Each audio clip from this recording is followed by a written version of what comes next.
Here's how. Take notes. Okay? Now, if you go into a car dealer to buy a car, and I haven't tried this with on credit terms,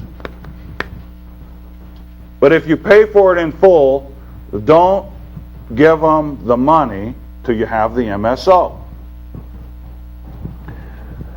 Manufacturer's Statement of Origin. You take the MSO, you put it on the UCC3, and you get a certified copy of it. Okay? VIN number. What are they going to do? They're going to take a picture of it at the county recorder or the Secretary of State, and you get a certified copy of it, and then you take the MSO down to the state, and you trade it in for a title. But who's first in line? You are. Okay?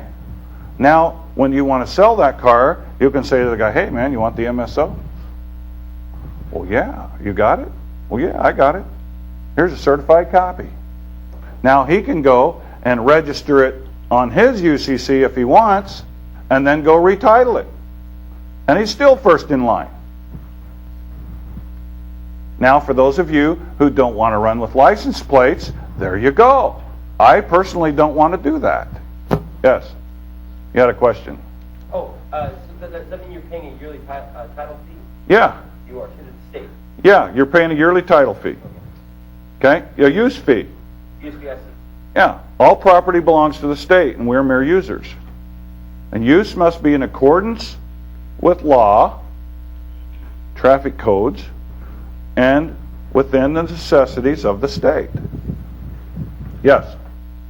To verify, when we do the acceptance for value on bill, the power bill, utility bill, does that mean that people don't get paid, or that everybody down the line gets paid? Okay, he asked, if you do an acceptance for value, do people get paid, the power company or the phone company? The answer to that is yes.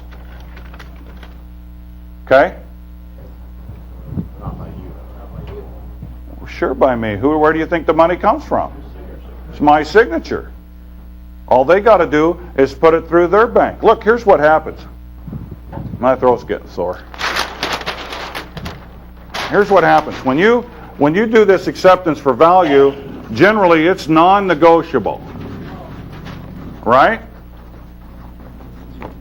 Non-negotiable means that it has to be assigned from one individual to another or one entity to another. It can't be just given. It has to be assigned. You have to assign your rights to it.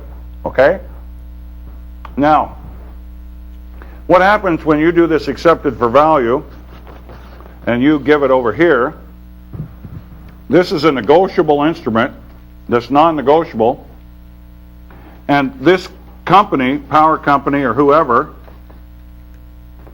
can take this accepted for value, which is an asset now, is pure asset, and they could post it on their ledger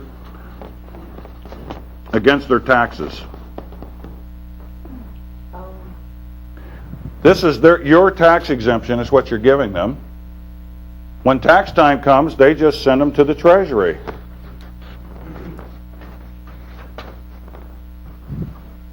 Dollar for dollar, their debt is discharged just like yours was.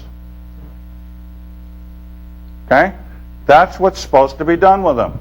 They're posted on the account. The account is balanced.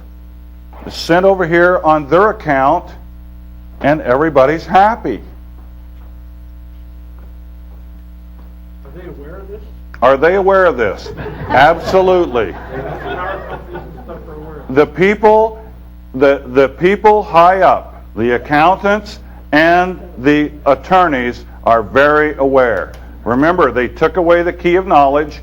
They entered not in themselves, and those that would enter in, they hindered. Yes? Does that work the same way that on secured loans like mortgages, car loans? The short answer is yes. The long answer is sometimes. Okay? One's 3 letters, the other's several. I'll go into that more tomorrow. Okay? Okay, there was something I was going to do. Oh. I want to give you what I call the triangle of knowledge. Remember, everything is a reverse. It's a mirror image of reality. Okay? Everything is reversed from what we think it is. Okay? You see something, but actually, there is no spoon. Okay? Remember? Don't try and bend the spoon. That's impossible. What you have to understand is there is no spoon. And it goes, okay? All right. The pyramid of knowledge. Here's our problem when it comes to dealing with these things. Because we go out and we educate ourselves and we start paying attention. This one over here is government. This one over here is us. Okay? Now here's what happens. We go in and in government, government is now 50-some% of the workforce, right?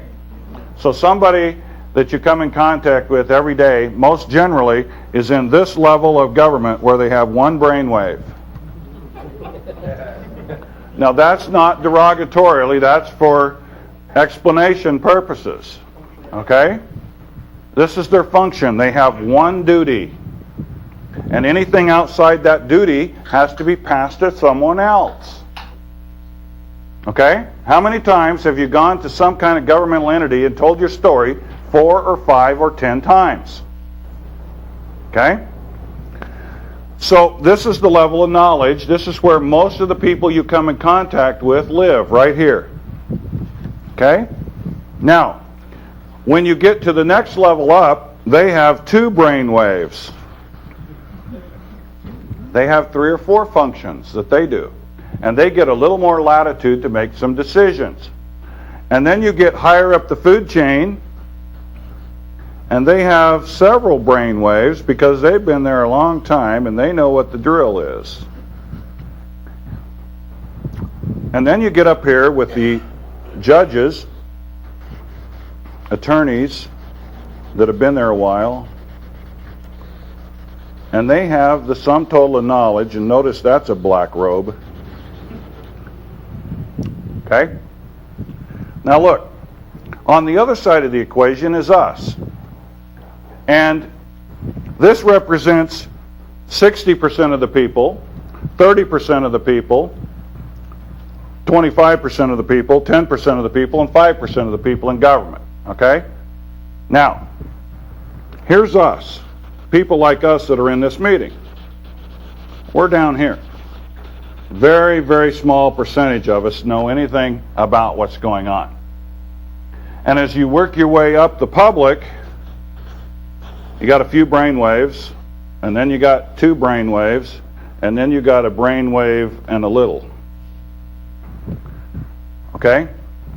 Now, look at the people that we have to deal with. Herein lies the problem.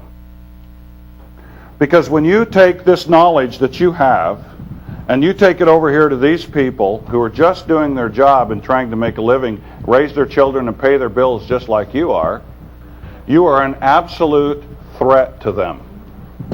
Because you know something they don't know. Okay? It's not their fault. They're just people, just like you and me.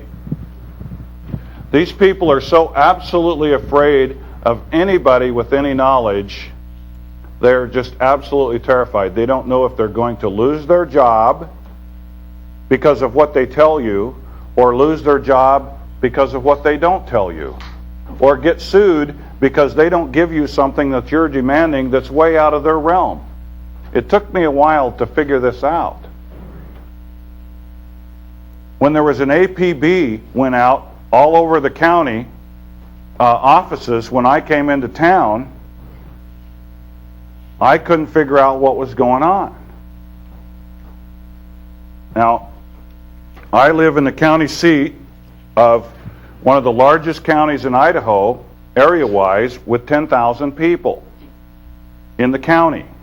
And in the county seat, there's 300 people, and we have 2 streets. Okay? And so it's only a matter of moments when somebody comes to town that everybody knows you're there. Okay? Now, when I would come to town years ago, and I would start demanding things, I created a lot of situations that were not very good. Because I knew what I wanted, and the poor person on the other side of the counter didn't have a clue. But I took for granted or assumed that because they were there, they knew everything. Nothing is further from the truth.